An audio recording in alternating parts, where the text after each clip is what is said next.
নমস্কার বন্ধুরা, আমি শর্মিলা। আমার ইউটিউব চ্যানেল স্বপ্নের আলপনায় তোমাদের সবাইকে স্বাগত। বন্ধুরা, তোমরা সবাই কেমন আছো? আশা করি ভালোই আছো। আজকেও আমি চলে এসেছি আরও একটি গল্প নিয়ে। গল্পের শুরুতে তোমাদের বলে রাখি, যারা নতুন বন্ধু আমার ভিডিওটা দেখছো কিন্তু এখনও সাবস্ক্রাইব করোনি, তারা অবশ্যই আমার চ্যানেলটাকে সাবস্ক্রাইব করে বেল আইকনটি অন করে দাও, যাতে পরবর্তীতে দেওয়া গল্পগুলো তোমরা মিস না করে যাও। এবার চলো গল্পে ফিরে আসা যাক। গল্প বানর রাজপুত্র। এক রাজার 7 রানী, কিন্তু ছেলেপিলে একটিরও নেই। রাজার তাতে বড়ই দুঃখ। তিনি রাজসভায় গিয়ে মাথা গুজে বসে থাকেন। কেউ এলে ভালো করে কথা কন না। একদিন হয়েছে কি, এক মুনি রাজার সঙ্গে দেখা করতে এসেছিলেন। মুনি রাজার মুখ দেখে তাকে জিজ্ঞাসা করলেন, রাজা, তোমার মুখ যে ভার দেখছি, তোমার কিসের দুঃখ? রাজা বললেন, সে কথা আর কি বলবো মুনি ঠাকুর। আমার রাজ্যে ধন লোকজন সবই আছে, কিন্তু আমার যে ছেলেপিলে নেই। আমি মরলে এসব কে দেখবে? মুনি বললেন, এই কথা? আচ্ছা, তোমার কোনো চিন্তা নেই। কাল ভোরে উঠেই তুমি সোজাসুজি উত্তর দিকে চলে যাবে। অনেক দূরে গিয়ে একটা বনের ধারে দেখবে একটা আম গাছ রয়েছে। সেই আম গাছ থেকে 7টি আম এনে তোমার 7 রানীকে খাইয়ে দিলেই তোমার 7টি ছেলে হবে।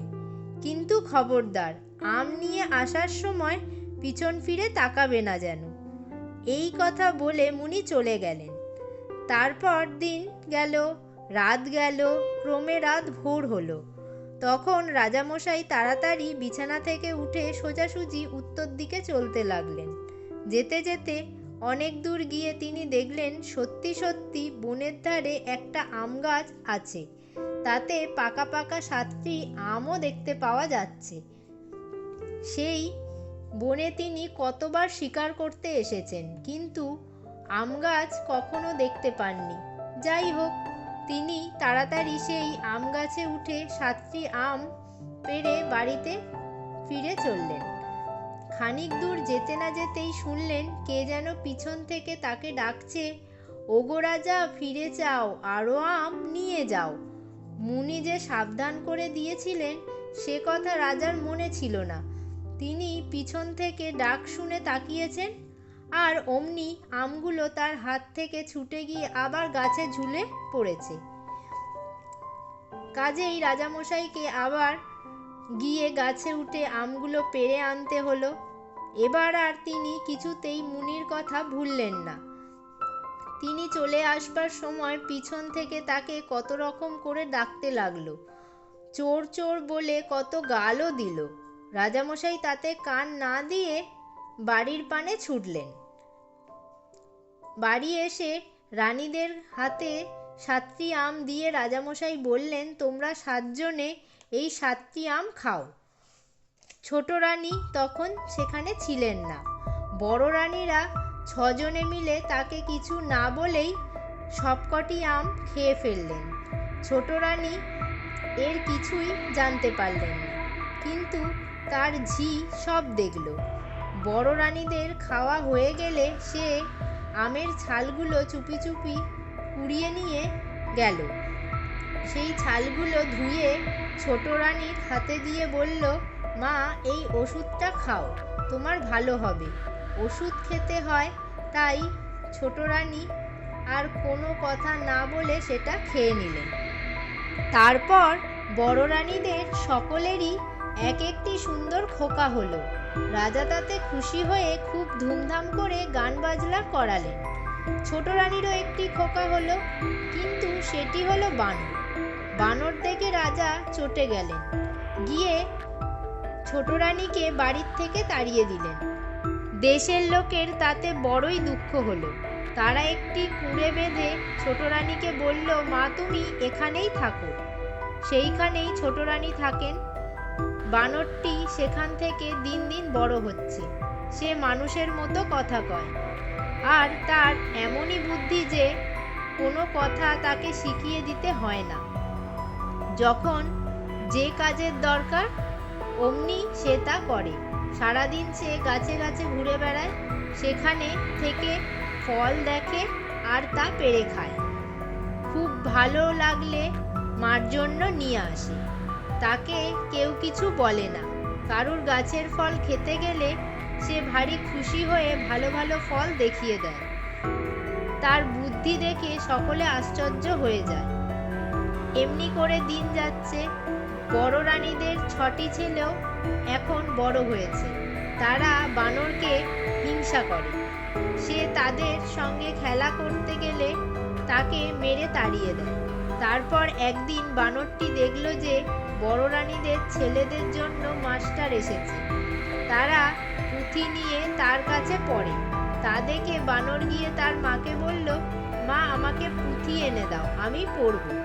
মা কাঁদতে কাঁদতে বললেন, হায় বাছা, কি করে পড়বে, তুমি যে বানর। বানর বললে, সত্যি মা, আমি পড়ব। তুমি বই এনে দিলেই দেখো, তুমি আমাকে পড়াবে।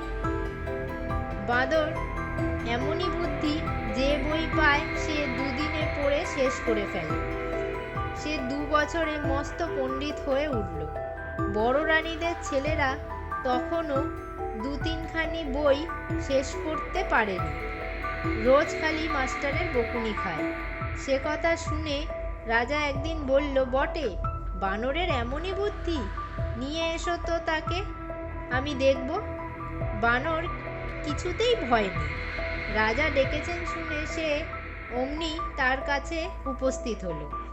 তাকে দেখে আর তার সঙ্গে কথাবার্তা শুনে রাজা এমনই ভালো লাগলো যে তিনি কিছুতেই ছোট রানীকে কুঁড়ে ঘরে ফেলে রাখতে পারলেন না। বাড়িতে আনতেও ভরসা পেলেন না, পাছে বড় রানীরা কিছু বলে। তাই তিনি ছোট রানীকে রাজবাড়ির পাশেই একটি খুব সুন্দর বাড়ি তৈরি করে দিলেন। সেই বাড়িতে তখন থেকে ছোট রানী আর বানরকে নিয়ে থাকেন। টাকা কড়ি যত লাগে রাজার লোক এসে দিয়ে যায়। লোকে তার বাড়িটাকে বলে বানর বাড়ি। এসব দেখে বড় রানীদের ছেলেরা বানরকে আরো বেশি হিংসে করতে লাগলো। একটু একটু করে ছেলেরা বড় হয়ে উঠল। সকলে রাজাকে বলল, রাজপুত্ররা বড় হয়েছে, এখন ওদের বিয়ে দিতে হবে। রাজা বললেন, তাদের দেশ বিদেশে ঘুরতে দাও। তারা নানান জায়গা দেখে নানা রকম শিখে টুকটুকে 6টি রাজকন্যা বিয়ে করে আনো। সকলে বললে, বেশ বেশ, তাই হোক। তারপর 6 রাজপুত্র সেজে গুজে টাকা কড়ি নিয়ে ঘোড়ায় চড়ে নানান দেশে দেখার উদ্দেশ্যে বেরোলো। তা দেখে বানর তার মাকে গিয়ে বলল, মা, আমিও যাব। তার মা বললেন, তুমি কি করতে যাবে? তোমাকে কোন টুকটুকে রাজকন্যা বিয়ে করবে? মা বললেন, তুমি যে দেশ দেখতে যাবে, আমি তোমাকে ছেড়ে কি করে থাকবো? বানর বলল, আমি দেখতে দেখতে ফিরে আসব, তোমার পায়ে পড়ি মা, আমাকে যেতে দাও। কাজেই ছোট রানী আর কি করেন, বানরকে যেতে দিতেই হলো। 6 রাজপুত্রর ঘোড়া চড়ে যাচ্ছে। রাজবাড়ি থেকে অনেক দূরে চলে এসেছে। একটা বনের ভিতর দিয়ে তার পথ। সেই পথে চলতে চলতে তাদের নানা রকম কথাবার্তা হয়েছে। এমন সময় বনের ভিতর থেকে বানর বেরিয়ে এসে বলল, দাদা, আমিও এসেছি, আমাকে সঙ্গে নিয়ে চলো। তাতে রাজপুত্ররা রেগে বলল, বটে রে, তোর এত বড় আস্পর্ধা! আমরা রাজকন্যা বিয়ে করে আনতে যাচ্ছি বলে তুইও তাই করতে যাবি? দাঁড়া, তোকে দেখাচ্ছি। এই বলে তারা বানরকে মারতে মারতে আধমরা করে একটা গাছের ডালে বেঁধে রেখে চলে গেল। সেই বনে ছিল একদল ডাকাত। তারা দেখল যে 6 জন রাজপুত্র ভারী সাজগোজ করে টাকা কড়ি নিয়ে ঘোড়ায় চড়ে যাচ্ছে। তাদের দেখেই তো তারা মার মার করে চারিদিক থেকে তাদের ঘিরে ফেলল। রাজপুত্ররা ভয়ে জড়সড়, তরোয়াল খোঁড়বার কথা তাদের মনেই নেই। তাদের টাকা কড়ি, ঘোড়া, পোশাক সব শুদ্ধ। তাদের হাত পা বেঁধে নিয়ে যেতে তাদের 2 মিনিটও সময় লাগলো। রাজপুত্রদের ধরে নিয়ে খানিক দূরে এসে ডাকাতেরা দেখল পথের ধারে একটা বানর বাঁধা রয়েছে। তাকেও তারা সঙ্গে করে নিয়ে চলল। বানর যেন তাদের বেশ খুশি হয়ে লাফিয়ে লাফিয়ে তাদের সঙ্গে চলতে লাগলো। তা দেখে ডাকাতেরা ভাবলো বুঝি কারো পোষা বানর, কাজেই তাকে আর তারা তেমন করে বাঁধল না। সেই বনের ভিতরেই ডাকাতদের ঘর। সেদিন তাদের বড্ড পরিশ্রম হয়েছিল, তাই রাজপুত্রদের নিয়ে সন্ধ্যার সময় ঘরে ফিরে এসে বাঁধন শুদ্ধ 6টি ভাইকে একটা জায়গায় ফেলে রেখে তারা খাওয়া দাওয়া করে ঘুমিয়ে পড়ল। যখন খুব করে তাদের নাক ডাকতে লেগেছে, তখন বানর চুপি চুপি তার নিজের বাঁধন দাঁত দিয়ে কেটে তাড়াতাড়ি গিয়ে রাজপুত্রদের বাঁধন খুলে দিয়েছে। তখন আর তারা বানরকে ফেলে যাবে কেমন করে, কাজেই তাকেও তারা সঙ্গে করে নিল। জিনিসপত্র নিয়ে ঘোড়ায় চড়ে অমনি তারা প্রাণপণে ছুট দিল। ডাকাতেরা কিছু টেরও পেল না। ডাকাতদের ওখান থেকে পালিয়ে রাজপুত্ররা প্রাণপণে ঘোড়া ছুটিয়ে চলতে লাগলো। ভোরের আগে আর তারা কোথাও থামল না। সকালে তারা দেখল যে তারা ভারী চমৎকার একটা শহরে এসে উপস্থিত হয়েছে। সে খুব বড় একটা রাজার দেশ। তার বাড়ি দূর থেকে দেখা যাচ্ছে, যেন একটা ঝকঝকে সাদা পাহাড়। 6 রাজপুত্র সেই বাড়ির কাছে গিয়েই টকটক করে ঘোড়া হাঁকিয়ে তার ভেতর ঢুকে পড়ল। দারোয়ানেরা তাদের পোশাক আর ঘোড়ার সাজ দেখে জড়সড় হয়ে দাঁড়িয়ে তাদের সেলাম করল, আর কিছু বলল না।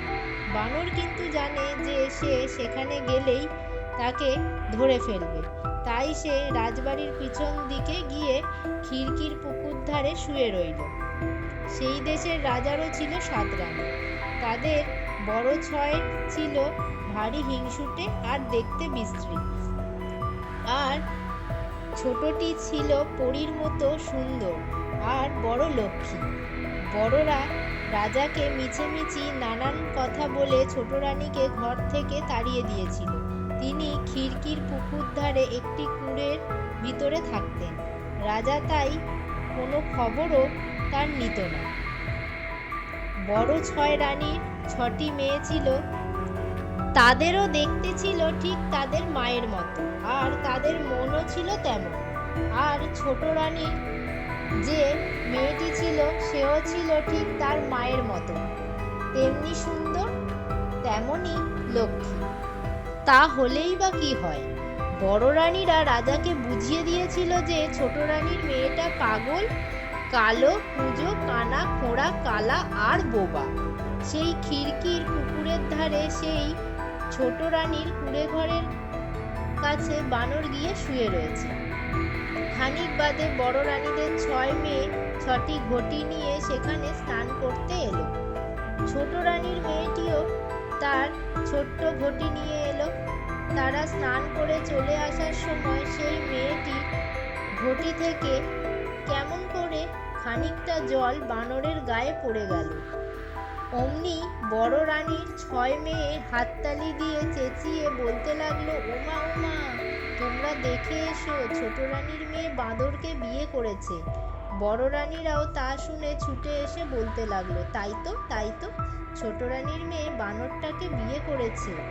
সেই কথা তখনই তারা রাজার কাছে পাঠিয়ে দিল। দেশের সকল লোক রাজসভায় বসে শুনল যে ছোট রানীর মেয়ের একটা বানরের সঙ্গে বিয়ে হয়েছে। ছোট রানীর মনে যে কি কষ্ট হলো তা আর কি বলবো। তিনি খাওয়া দাওয়া ছেড়ে দিয়ে মেয়েটিকে বুকে নিয়ে মাটিতে পড়ে কাঁদতে লাগলেন। তা দেখে বানর তাদের ঘরের দরজায় এসে বাইরে থেকে হাত জোর করে বলল, মা, আপনি কাঁদবেন না, ভগবান যা করেন ভালোর জন্যেই করেন। এর থেকেও আপনাদের ভালো হতে পারত। বানরকে মানুষের মতো কথা বলতে দেখে রানী উঠে বসলেন। তার মনে দুঃখ যেন কোথায় চলে গেল। সেই থেকে বানর তার ঘরের কাছে গাছের ওপর থাকে আর প্রাণপণে তার সেবা করে। রানী যখন শুনলেন যে সে রাজপুত্র, তখন সে যে বানর সে কথা তিনি ভুলে গেলেন। তাই মনে হলো যে এমন ভালো আর বুদ্ধিমান লোক তার মানুষের ভিতর নেই। এদিকে হয়েছে কি, সেই 6 রাজপুত্র রাজার বাড়িতে ঢুকে একেবারে তার রাজসভায় এসে হাজির হয়েছে। রাজা দেখেই বুঝতে পেরেছেন এরা রাজপুত্র। তিনি জিজ্ঞাসা করলেন, বাপু, তোমরা কে, কি করতে এসেছো? তারপর যখন তাদের বাপের নাম শুনলেন আর একথাও শুনলেন যে তারা বিয়ে করার জন্য রাজকন্যা খুঁজতে বেরিয়েছেন, তখন তো তার খুশির সীমা রইল না। তিনি বললেন, বাহ, তোমরা তো আমার বন্ধুর ছেলে, বেশ হলো, আমার 6 মেয়েকে তোমরা 6 জনে বিয়ে করবে। ঠিক এমন সময় বাড়ির ভিতর থেকে খবর এলো যে ছোট রানীর মেয়ে একটা বাঁদরের সঙ্গে বিয়ে করেছে। রাজপুত্ররাও তখনই বুঝে নিল যে এ আর কেউ নয়, তাদেরই বাঁদর। তাদের মনে হিংসাটা আরো বেড়ে গেল।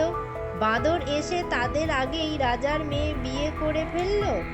লোক আবার কানাকানি করে বলে যে সে মেয়ে নাকি রাজার আর 6 মেয়ের চেয়ে ঢের বেশি সুন্দর আর ভালো।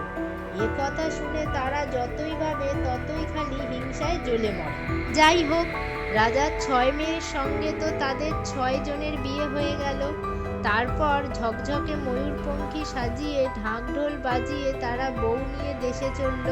বানরও একটা ছোট নৌকা করে তার স্ত্রীকে নিয়ে তাদের পিছু পিছু চলেছে। তাকে দেখেই 6 রাজপুত্র রেগে ভূত হয়ে গেছে আর ভাবছে একে বউ নিয়ে দেশে পৌঁছাতে দেওয়া হবে না। মুখে কিন্তু ভাই ভাই বলে ভারী আদর দেখাতে লাগলো, যেন তাকে কতই ভালোবাসে।